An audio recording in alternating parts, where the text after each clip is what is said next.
Hi everybody, this is a quick video in case you have a Miele washing machine and you're getting an F25 error code. So what is this, and what is this error, and how do we get rid of it?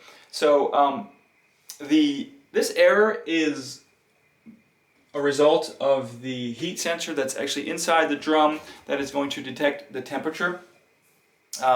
And so there's something wrong there. So it might be that the heater relay or something like that is faulty, but it could also be caused by a buildup of corrosion. If you have a lot of corrosion, or even if you have way too much suds in your machine, this could be causing this problem, because it could be preventing the sensor from working properly if there's corrosion and stuff like that, or just too much suds built up on it.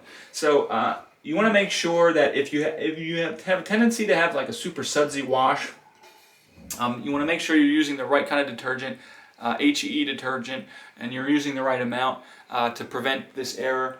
And you can even just run an empty cycle. Before you do anything, if you're getting this error, I would just run an empty cycle. Get everything washed out with no detergent. Don't put any detergent in the cycle. Just get everything rinsed out and see if that gets things cleaned off and working again. And if that does, then we want to make sure we don't let this problem come back by not putting too much detergent or the wrong detergent in again. But anyways, hope this video helped you. Thanks a lot for watching. Have a great day.